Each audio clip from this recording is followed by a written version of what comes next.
maybe. So after that what we saw in period of Renaissance कि लोगों के mindset में किस तरीके से एक change आया था. People were ready to understand that there was a need for change. ठीक है, टाइम के साथ एक चेंज बहुत ही ज्यादा नेसेसरी था. किसको समझ में आया? वहां के लोगों को. सर ऐसा क्यों? क्योंकि हमने देखा था किस तरीके से जो higher class of the society था वो मैनिपुलेट कर रहा था. मैनिपुलेट मतलब वो किस तरीके से डोमिनेट कर रहा था. तो डोमिनेट वो किसको कर रहा था? डोमिनेट वो कर रहा था लोअर सेक्शन को. मतलब सर नहीं समझा. मतलब जो प्रीस्ट हुआ करते थे, जो पूजा के पंडित लोग होते थे, ठीक है ना, पूजा पाठ करने वाले, वो लोग ना अपना ही टर्म्स एंड कंडीशंस पे लोगों को मैनिपुलेट करते थे कि अगर कुछ काम करना है और उनको दूसरे से काम करवा के लेना है तो नॉर्मली क्या करते थे वो लोग? भगवान का नाम ले लेते थे कि अगर ऐसा नहीं करोगे तो भगवान बुरा मान जाएंगे, वैसा नहीं करोगे तो तुमको नर्क में जगह मिलेगा. ऐसा बहुत कुछ पहले के टाइम में. तो ये सब चीजों से ना बहुत सारे लोगों ने रिवोल्ट किया था. ठीक है, रिवोल्ट किया एंड दे आल्सो सेड कि नहीं, we are not ready for this. ऐसा कुछ नहीं होता है. लोगों के माइंडसेट में चेंज आया. लोगों को ये समझ में आया कि हमको ये सबको इंपॉर्टेंस नहीं देना है, but we have to understand that humanity is very important. समझा? तो एक ऐसा चेंज आया था लोगों के माइंडसेट में. यहाँ तक क्लियर है सबको? Sir. Okay, then what happened is there were many changes in religious reform movement. मतलब बहुत सारे जो लोग हैं उन्होंने रिफॉर्म्स लाए थे, चेंज लाया था. ठीक है, रिलीजियस रिफॉर्म मूवमेंट मतलब यहाँ पे देखो क्या लिखा है. The independent intellectuals attacked the old religious ideologies of Roman Catholic Church. जो ओल्ड रोमन कैथोलिक चर्च थे उनके आइडियोलॉजीज को चैलेंज किया, उसको चेंज करने का काम किया. ठीक है, इंटेलेक्चुअल्स ने. इंटेलेक्चुअल्स मतलब जो कुछ लोगों ने, जो पढ़े लिखे लोग थे उन्होंने. ओके, किस तरीके से चैलेंज किया? उन्होंने बोला क्या जो भगवान जो आप बोल रहे हो सब कुछ, क्या इसे आप प्रूव कर सकते हो? ठीक है, जैसे लास्ट टाइम मैंने तुम लोग को बोला था, एक मूवी का सजेस्ट किया था, ओ माय गॉड करके. उसमें किस तरीके से चैलेंज किया था और चीजों को सामने रखा था, उसी तरीके से. ठीक है, so due to this movement human freedom and rationalism gained more importance. मतलब लोगों को समझ में आया कि नहीं, भगवान के नाम पे ही हम लोग को लूट रहे हैं, जो कि गलत है. ठीक है, for that there came a change in the mindset of the people. समझ में आ रहा है? Is that clear to everyone?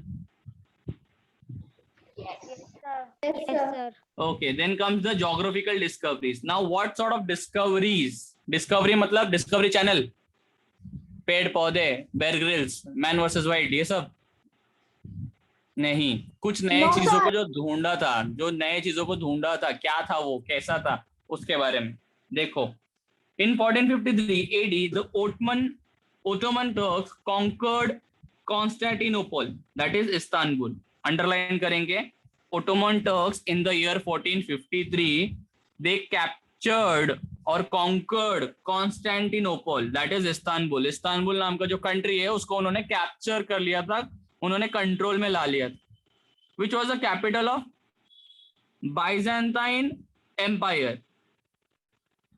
एक बाइजेंटाइन एम्पायर एक राज्य था बाइजेंटाइन. जैसे हमारे यहाँ पे कृष्णगुप्त मौर्य थे, ठीक है, फिर उसके बाद अशोका थे, इनका एम्पायर हुआ करता था, है ना. उसी तरीके से एक बाइजेंटाइन एम्पायर करके था, उनका कैपिटल होता था इस्तांबुल. उसको उन्होंने क्या किया? कॉन्कर कर दिया, या कैप्चर कर लिया. The overland trade route joining Asia and Europe went through this city. तो जितने भी जो रूट्स थे ट्रेड, मैंने तुमको बताया था ट्रेड करना बहुत ज्यादा इंपॉर्टेंट हो गया था, लोगों को समझ में आ गया था कि ट्रेड इंपॉर्टेंट है. ठीक है, इस वजह से क्या हो रहा था कि एशिया और यूरोप के बीच में जितने भी ट्रेड रिलेशंस हो रहे थे ना, वो इसी सिटीज के थ्रू से हो रहे थे. कौन से? इस्तांबुल के. और उन्होंने, किसने? ओटोमन टर्क्स ने उसी को कैप्चर कर लिया. ठीक है, उसी को कैप्चर कर लिया था. Since the Turks blocked this route, there was a need of finding alternative trade routes for European countries to reach Asia. अब जैसे कि ओटोमन टर्क्स ने ऑलरेडी उसको कॉन्कर कर लिया था, वो लोग उसको छोड़ने को तैयार नहीं थे. जिससे क्या हो रहा था? जिससे लोगों को समझ में आया कि नहीं भाई, ये काम तो नहीं हो सकता है, दिस इज नॉट पॉसिबल. ठीक है, ट्रेड हमारा रुक गया तो हमको बहुत नुकसान होगा. तो they started finding new ways, new route to start their trade and complete it. Okay, समझ में आ रहा है? Yes, sir. Okay. There was a need of finding alternative trade routes for the European countries to reach Asia. This led to a new phase of geographical discoveries. अब जैसे जैसे trade बढ़ते गया, जैसे जैसे चेंजेस आने लगे, ठीक है, लोगों को समझ में आने लगा कि नहीं, this is the need of the hour, हमको समझना पड़ेगा कि इम्पोर्टेंट है, ऑलराइट, इम्पोर्टेंट है।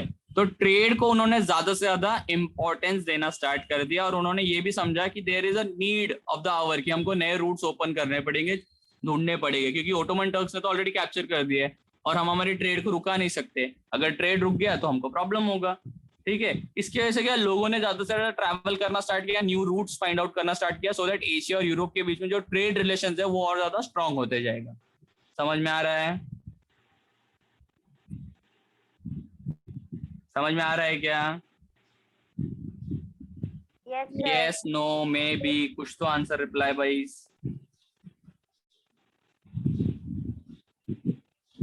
Guys, am I audible? Yes, no, maybe? Yes, sir. हाँ, तो जरा यहाँ तक पढ़ के लेंगे, अगर आप लोग का हो गया तो फिर हम आगे बढ़ेंगे। That is intellectual revolution in Europe के बारे में पढ़ के लो, ज्योग्राफिकल डिस्कवरीज।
सर हो गया।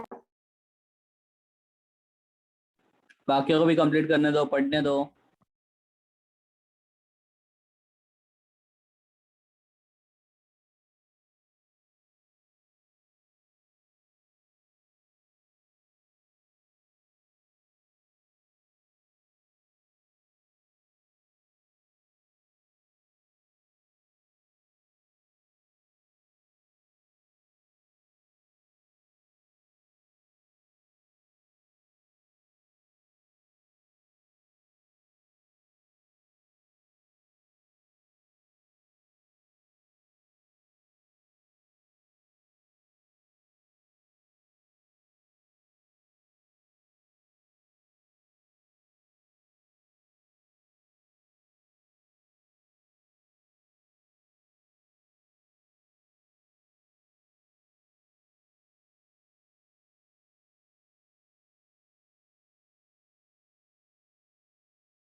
Okay, are we done, guys? Yes, sir. ठीक है. Yes, sir. Yes, sir. Okay, let's move ahead then. ठीक है. Okay, intellectual revolutions in Europe. Individual level पे किस तरीके से रेवोल्यूशन आया था ये देखेंगे हम लोग. ठीक है अभी. Okay, so let's begin. Due to the changes during the Renaissance period, Europe proceeded from medieval to modern age. लोगों के माइंडसेट में जैसे जैसे चेंजेस आने लगा, there started to bring a change in the mindset of the people. Medieval age से लोग modern age की तरफ बढ़ने लगे, धीरे धीरे धीरे modern age की तरफ बढ़ने लगे. क्लियर है सबको? Yes. Yes, sir. Intellectual revolution took place in the same period. The society started stepping out of the past ignorance and blind faith. The pre-established customs and tradition came to be seen from a critical point of view. All these changes are addressed as intellectual revolution, which gave further momentum to scientific discoveries in Europe. अब होता क्या था, पहले के लोग ना बहुत ही ज्यादा ऐसा समझो कि पुराने ख्यालात के लोग थे. ठीक है, उन लोग को कुछ समझ में नहीं आता था, यार राजा आई शुड से कि बहुत ही पुराना माइंडसेट था उन लोग. लेकिन जैसे जैसे ग्रेजुअली चेंज आने लगा, ठीक है, लोगों के माइंडसेट में चेंज आने लगा, फर्क आने लगा ना, धीरे धीरे धीरे धीरे करके एक लोगों को समझ में आया कि नो, सुपरस्टिशंस में इतना बिलीव नहीं करना चाहिए, वी शुड थिंक साइंटिफिकली. ये सब चीज एक माइंडसेट में चेंज आने लगा लोगों के. ठीक है, इससे क्या होने लगा कि लोगों को ये भी समझ में आने लगा कि यस हम लोग को चेंज या हम लोग को सोचने का तरीका चेंज करना पड़ेगा हमारा. ठीक है सर, आप बार बार चेंज चेंज चेंज ये वर्ड बोल रहे हो, मतलब क्या है? मतलब ये कि लोग एक ट्रांजिशन, एक क्या बोल सकते हैं हम लोग, मिडिवल एज से मॉडर्न एज की तरफ शिफ्ट हो रहे थे. समझ में आ रहा है? समझ में आ रहा है क्या सबको? Yes, sir. एवरीवन? सर एक बार फिर से समझाना. सर एक बार फिर से समझाना. क्या हो गया? एक बार फिर से समझाओ ना. ओके, इसका मतलब ये है कि लोग है ना, मिडिवल एज के जो लोग थे ना, वो लोग ना ब्लाइंडली सुपरस्टिशन में बहुत बिलीव करते थे. ओके, ब्लाइंडली वो लोग सब चीजों को मानते थे. अगर किसने बोल दिया कि बिल्ली ने रास्ता काटा तो अपशकुन होगा, तो लोग मानते थे हाँ हाँ अभी हमने नहीं करना चाहिए. ठीक है, ये पहले के लोगों का सोच था, ऐसा सोचते थे वो लोग. लेकिन है ना, जब ये इंटेलेक्चुअल ने, कुछ इंटेलेक्चुअल लोग, मतलब कुछ पढ़े लिखे लोगों ने, ठीक है, उन्होंने समझाया कि ऐसा कुछ नहीं होता है, ये सब इल बैड ओमेन, ये जो सब है ना अंधविश्वास है, इसको हमने मानना नहीं चाहिए. जब ऐसा लोगों ने बोला, समझाया, तब जाके एक लोगों को समझ में आया कि नहीं यार, हम लोग जो सोच रहे थे वो गलत है, ऐसा कुछ होता तो नहीं है, लोगों के साथ कुछ नहीं हो रहा तो हमारे साथ अचानक से क्यों होएगा. ठीक है, तो लोगों को समझ में आया कि हम लोग को हमारे सोचने का तरीका चेंज करना पड़ेगा. और जब ये सोचने के तरीके में चेंज आने लगा ना, तो लोगों को समझ में आया कि yes, the world is shifting from medieval era to the modern era. समझ में आ रहा है यस सर. सबको? Everyone, is it clear? Yes, sir. Yes, sir. Yes, sir. Okay okay okay. तो जरा फटाफट पढ़ के लेंगे intellectual revolution in Europe.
Done.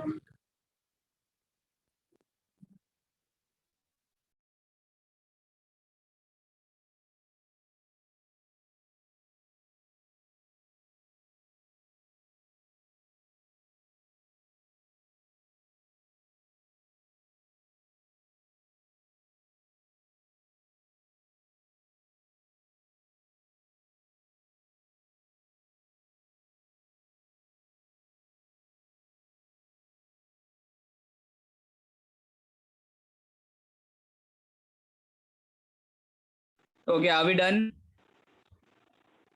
Yes, sir. Let's move to the revolution in political sphere. अब देखो पॉलिटिकल स्फीयर में क्या हुआ, पॉलिटिकल स्फीयर पॉलिटिकल गोला में क्या हुआ, ऐसा कुछ है नहीं। पॉलिटिकल स्फीयर मतलब पॉलिटिकल फेज में या पॉलिटिकल फील्ड में क्या क्या चेंजेस आए, हम लोग उसको समझने को ट्राई करते हैं, ठीक है। Okay sir. Okay, so in the early stage of beginning of modern period in Europe, many political changes took place due to the various revolutionary events during 18th as well as 19th century. The period is known as Age of Revolution. अब ये क्या बोलने को try कर रहा है, जैसे जैसे लोगों के माइंडसेट में भी चेंज आने लगा, एक फर्क आने लगा, डिफरेंस आने लगा, लोगों के साथ साथ not just in the mindset of the people, politics में भी बहुत ज्यादा चेंजेस आए, ठीक है। एंड इसी चेंज के वजह से इन द एज ऑफ और in the century of 18th and 19th century, this phase और this period is known as age of revolutions. बहुत सारे रेवोल्यूशंस, बहुत सारे चेंजेस आए, इसीलिए इसको बोलते हैं एज ऑफ रेवोल्यूशंस। समझ में आ रहा है? अंडरलाइन Yes, करेंगे sir. सब लोग, अंडरलाइन करेंगे सब लोग उसको एज ऑफ रेवोल्यूशंस करके, in the year in the 18th and the 19th century.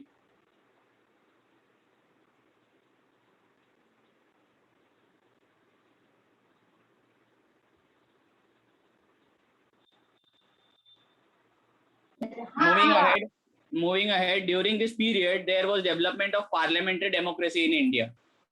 Parliamentary democracy मतलब पार्लियामेंट्री सिस्टम ऑफ गवर्नमेंट, हमने पढ़ा था है ना पीएस में। Parliamentary system of government, presidential system of government के बारे में पढ़ा था। तो parliamentary system of government emerge हुआ इंग्लैंड में, ठीक है। There started beginning new cabinets, new development, अलग अलग क्राइटेरिया, अलग अलग गवर्नमेंट के फेजेस को ध्यान रखा गया, अलग अलग गवर्नमेंट के सेक्टर्स के ऊपर डिपार्टमेंट्स बनने लगे, सो दैट ज्यादा से ज्यादा डेवलपमेंट के ऊपर फोकस कर दिया जा सके। The bill of rights in the year 1699 laid limitations on the power of king. एक बिल पास हुआ, बिल ऑफ राइट्स मतलब लोगों के हक के बारे में, इन विच ईयर 1689। जिस ये जैसे बिल पास हुआ, इससे क्या हो गया, किंग, पहले के टाइम पे किंग का रूल चलता, तो जो किंग का जो लीडरशिप था या किंग का जो होल्ड था गवर्नमेंट के ऊपर, ये लोगों के ऊपर, वो कम होने लगा, ठीक है। ज्यादा से ज्यादा होल्ड किसका आने लगा, ज्यादा से ज्यादा लोग होल्ड आने लगा लोगों का, उनका राइट्स को एड्रेस किया गया। And this sovereignty of parliament was establish, मतलब लोगों के बारे में ज्यादा सोचने लगे, ना कि राजा जो बोलता है, लोगों के लिए जो अच्छा है वो किया जाएगा, ना कि जो राजा ने बोला। समझ में आ रहा है? Yes, sir. फटाफट पढ़ के लो, देखो कुछ डाउट है क्या?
ओके हो गया गाइस पढ़ के?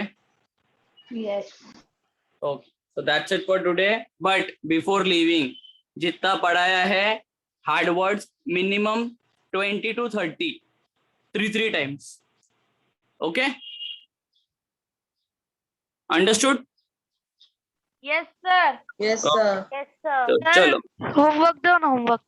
वही तो बोला मैंने अभी, hard words minimum many? 30, Okay, okay, sir. 3 times. Okay? Okay, sir. तो चलो, bye bye. Bye, sir. Yeah. Bye, sir. Goodbye, goodbye. Goodbye.